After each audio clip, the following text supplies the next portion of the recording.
waxaan maanta go'aansanay inaan xisbigan ka mid noqono la shaqeyno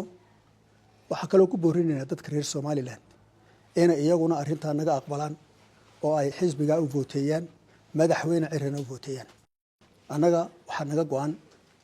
qaraarka iyaguna yahay qofka kaliya samata bixin kara dalkan horumar u horseedi kara inuu yahay Cabdiraxmaan Maxamed Cabdullaahi iyo ku xigeenkiisa ambassador Maxamed Ali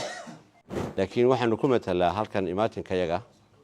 tiimkii aanu halka ka soo shaqeynay oo tiim runtii kalsooni badan ka haystay gobolka waa la idinka soo horeeyay annaba sida aad timaadeen baan u nimi maanta madax baan ka noqonay berrina waxba diidmayeen dadku ka noqotaan soo dhawaad aad aqoonyahanku fariintu ay sideen ma ahayn awdal iyo tabashadeedu kaliya laakiin waxay tahay in Somaliland aynu wada badbaadino fariinta weyni waa taas taawdalna taas bay qayb ka tahay badbaadada waxa sharaf weyn anigoo codkooda ku hadlaya tiimka ka soo shaqeeya arrintaas iyo kuwa kale ee halkan soo gaari waayay maanta oo ay tahay 20kii bishii 10 October 2024 inaan maanta garawsanay soona gebagabeynay diraasadaha iyagii ku saabsanaa Somaliland hore u socota oo communitieskooda wada shaqeeyaan ayaan soo gebagabeynay markaan eegnay xisbi waliba wuxuu soo bandhigay madaxdooda waxay soo bandhigtay platformkooda iyo development programskooda waxaan ku qanacnay platformka iyo programka developmentka ee nationka Somaliland ay u soo bandhigeen xisbiga wadani iyo murashax Cabdiraxmaan Ciro Cabdiraxmaan Maxamed Cabdullaahi iyo ku xigeenkiisa ambassador Maxamed Ali sida daraadeed waxaan maanta go'aansanay inaan xisbigan ka mid noqono la shaqeyno waxa kale oo ku boorinaynaa dadka reer Somaliland inay iyaguna arrinta naga aqbalaan oo ay xisbiga u voteeyaan madaxweyne cirana u voteeyaan laba fariimood baan doonayaa halkan inaan hoosta ka xariiqo aniga oo ka wakiila afkoodana ku hadlaya ragga odayaasha ayaanu ka soo wada shaqeynaa arrinta mid waxa weeyaan arrintii 11 bilood naga qaadatay ee arrimaha awdal ku saabsanayd tabashooyinka ku saabsanayd tabashooyinkaas oo nuxurkoodu yahay saami qaybsi waxa la yiraahdo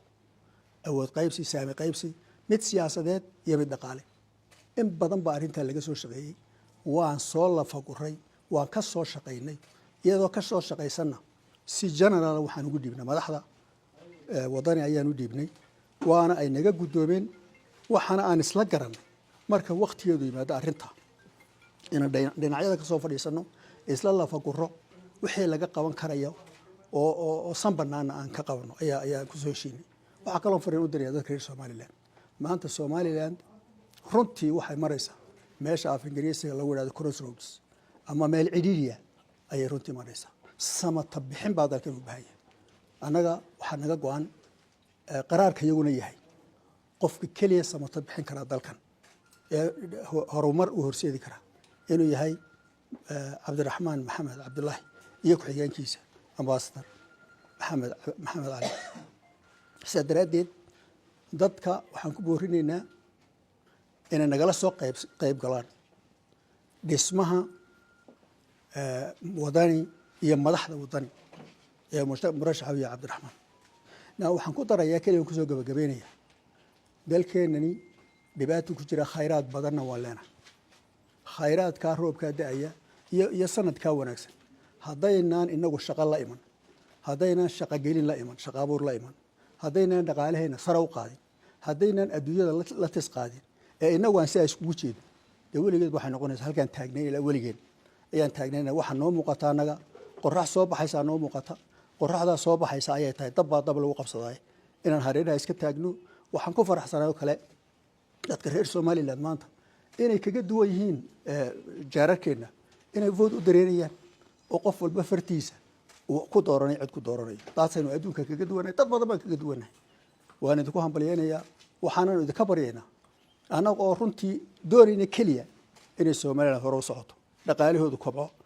shaqaalaheedu kobco shaqaaluhu lacag wanaagsan qaataan khayraadka adduunka lagu soo shubo kuweena lala soo baxo annagoo taasoo keliya doonayna annagoo taasoo keliya u nimid dalka inaanu ka shaqayno waxaan idinka baryaynaa dad iyo reer somaliland inaad madaxweyne cabdiraxmaan ciro u vooteysaan iyo xisbigiisa alxamdulilah wasalaatu wasalaamu calaa rasuulillaah maanta waxaanu halkan u joognay inaanu la kulanno madaxda xisbiga wadani oo guddoominayo guddoomiye xirse iyo musharaxa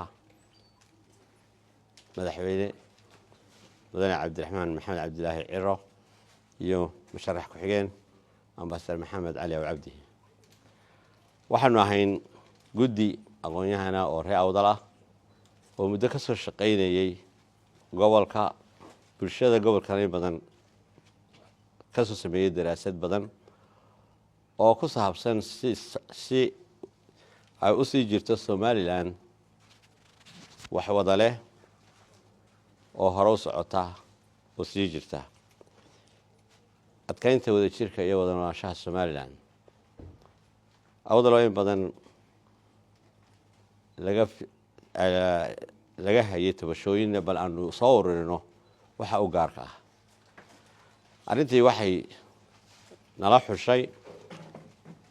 sidaanu daraasadii u wadnay in isbeddel lagama maarmaanahi dalkan inuu ka dhacaa ay muhiim tahay waddankiina waxaa ku soo beegmay xilligii doorashooyinka arrintaasi markay halkaa nala soo gaadhay waxaanu isla garanay inay lagama maarmaan tahay cidda wax ka qabashadeeda lagala tashan karaa inay tahay cidda aanu aragno inay dalkan badbaadadiisa leedahay oo ah xisbiga wadani iyo musharaxiintiisa marka tiimka halkan jooga wuxuu matalaa tiimkii halkaa awdal muddada badan soo joogay rag badan oo xidhiir aan la samaynay oo kale oo somaliland ka lahayna way jireen talooyinkaanu soo ururinayna waxaanu haddii alla yidhaa u keennay guddoonka halkan aan wada joogno oo aanu u gudbin doono insha allahu mar xilligeeda laakiin aanu ka siinay macluumaad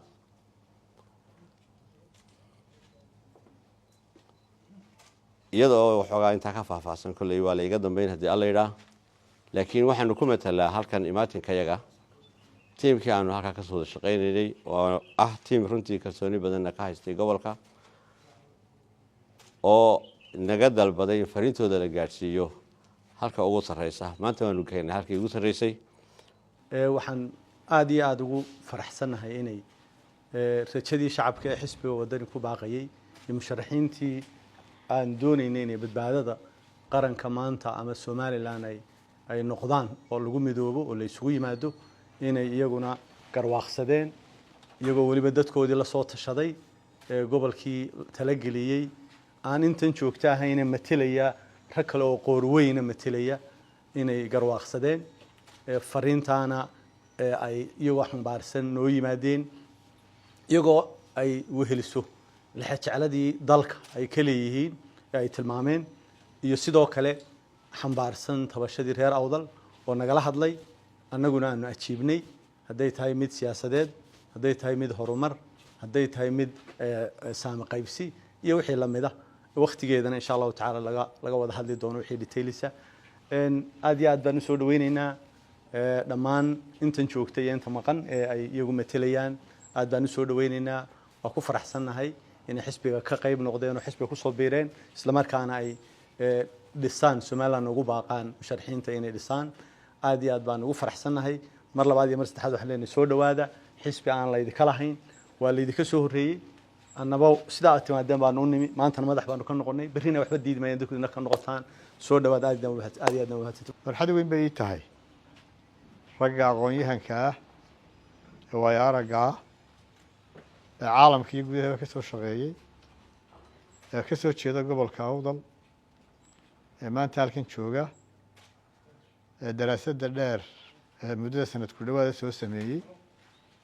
inaan halkan ku soo dhaweeyo waxaan u sheegayaa shacbiga awdal iyo somalilandba inaanu daraasadda guddoonnay fariinta reer awdalna aanu guddoonnay gobolka awdal qarsoodi ma ahayn oo tabashooyin badani way jireen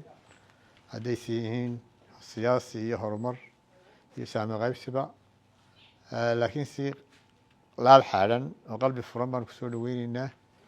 waxaanu isla garanay waktiga ku munaasibka hawshaasi in iyadoo hareeraha laga joogo oo niyad sami lagu galo isla eego wixii qabsoomi karaya insha allahu waa soo dhaweyneynaa waana ka guddoonnay waxay maanta ay la tahay badbaadada somaliland buu dadku u wada heegan yahay aqoon-yahanku fariintoo ay sideen may ahayn awdal iyo tabashadeedoo keliya laakiin waxay tahay in somaliland aynu wada badbaadino fariinta weyne waa taas taawdalna taasunbay qayb ka tahay badbaadada somaliland mid ah somaliland walaala ah somaliland wax wada leh